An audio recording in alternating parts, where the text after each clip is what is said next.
राजा Lawrence की 3 बेटियां थीं। तीनों बेटी बहुत ही सुंदर थीं।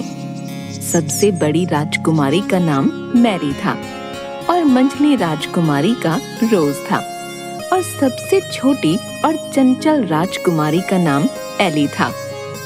सब बहुत हंसी खुशी से रहते थे। सब कुछ अच्छे से चल रहा था। एक दिन राजा लॉरेंस अपनी बेटियों के साथ खाना खा रहे थे। आज मैं आप तीनों से एक सवाल पूछता हूँ। हाँ पिताजी पूछो।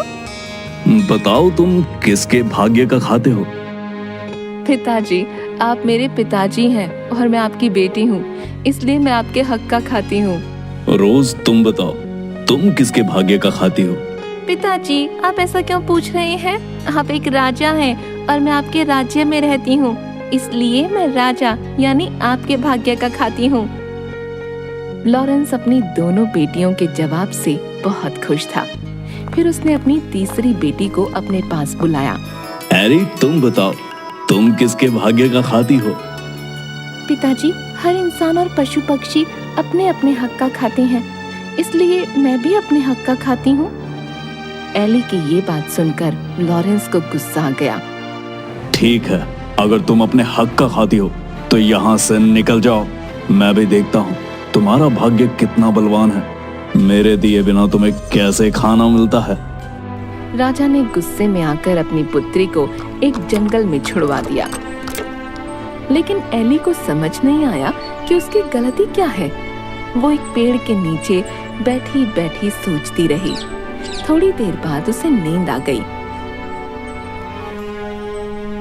जब वो सुबह उठी तो उसे प्यास लगी। वो चलने लगी। थोड़ी देर चलने के बाद उसे एक तालाब दिखा। उसने उस तालाब में जाकर हाथ मुंह धोए। तभी वो तालाब पूरा सूख गया। वो आश्चर्य में पड़ गई। उस तालाब के नीचे सीढ़ियां बनी हुई थीं। वो सीढ़ियों के सहारे से अंदर जाने लगी। तभी उसने देखा कि वहां एक राजकुमार खड़ा है। वो उसे देखकर डर गई और वहीं खड़ी हो गई। जब कुछ देर तक वो हिला डुला नहीं तो वो समझ गई कि ये एक मूर्ति है। उसने जैसे ही उस मूर्ति को छुआ, वो एक फाटक के रूप में बदल गया। ये सब क्या हो रहा है मेरे साथ? मुझे कुछ समझ नहीं आ रहा। वो थोड़ी देर तक वहीं रुकी रही और सोचने लगी। थोड़ी देर बाद वो उस गेट से अंदर चली गई।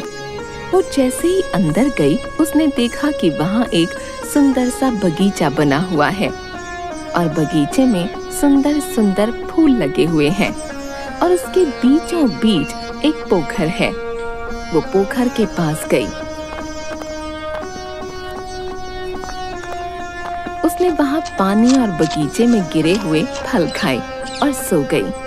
तभी उसके सपने में एक एंजल आई। बेटी, तुम परेशान मत हो। तुम्हें मुझ पर भरोसा है ना? तो डरो मत, मैं हमेशा तुम्हारे साथ हूँ। जब तुम जागोगी तुम्हें एक राजकुमार दिखाई देगा। उस राजकुमार को छू लेना। तुम जैसे ही उस राजकुमार को छुओगी, वो एक बहुत बड़े दरवाजे में बदल जाएगा। जब तुम उस दरवाजे के अंदर जाओगी तो तुम्हें एक महल दिखाई देगा। तुम उस महल के अंदर चली जाना। अंदर जाते ही तुम्हें 3 कमरे दिखाई देंगे, जिसमें 3 सुंदर राजकुमार दिखाई देंगे। वो दिखने में तो एक जैसे होंगे। तुम उन तीनों को छूती हुई आगे बढ़ना। वो तीनों जाग जाएंगे। तब तुम्हें एक कमरा दिखाई देगा।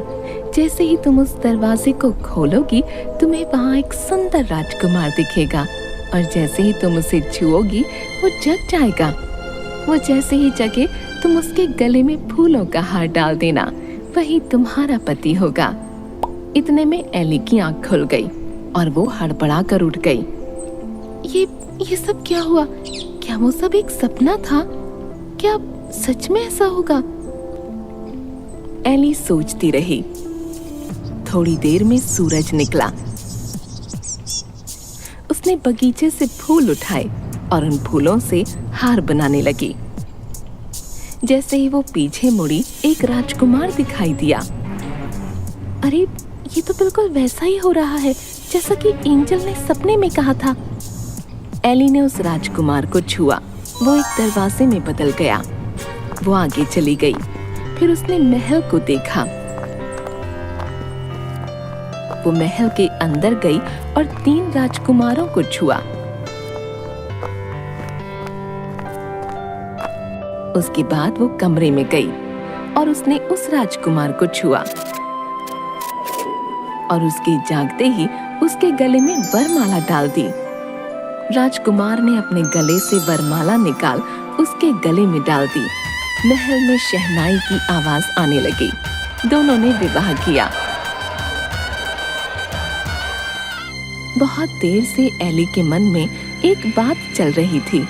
मेरे मन में बहुत देर से एक बात चल रही है, मैं आपसे पूछूं? हाँ पूछो। आप कौन हैं और वो 3 राजकुमार कौन हैं? ये क्या रहस्य है, मुझे बताइए। वो तीनों राजकुमार मेरे भाई थे। हम सबको एक महात्मा पुरुष ने शाप दिया था। अनजाने में मेरे भाइयों ने एक मृग और एक मृगनी का शिकार किया था, जिसकी वजह से वो दोनों बुरी तरह घायल हो गए और मरते मरते उन्होंने मेरे तीनों भाइयों को आजीवन सोने का श्राप दिया। जब मुझे ये बात पता चली, मैं भागा भागा वहां गया तो उन्होंने मुझे ये कहते हुए शाप दिया कि तुम्हारे राज्य में ये सब हुआ है, इसलिए तुम भी पाप के भागी हो। मैं उनसे माफी मांगने लगा। मेरे माफी मांगने पर उन्होंने कहा, मैं अपना दिया हुआ शाप तो वापस नहीं ले सकता, हाँ इसका एक उपाय बता सकता हूँ। उन्होंने उपाय बताते हुए कहा कि जब कोई धर्मोत्तम कन्या तुम्हें और तुम्हारे तीनों भाइयों को छुएगी, तुम सब वापस उसी अवस्था में आ जाओगे। आज तुमने आकर हमें एक नया जीवन दिया है। राजकुमार की बात सुनकर एली ने भी अपने साथ हुई सारी बात बताई और बताया कि किस तरह बिना अपराध के उसको दंड दिया गया और वो यहाँ तक पहुँची। राजकुमार ने उसे गले से लगा लिया और दोनों खुशी खुशी रहने लगे। थोड़े दिन बाद राजकुमार का राज तिलक किया गया और वो राजा बन गया और एली रानी। दोनों राज करने लगे।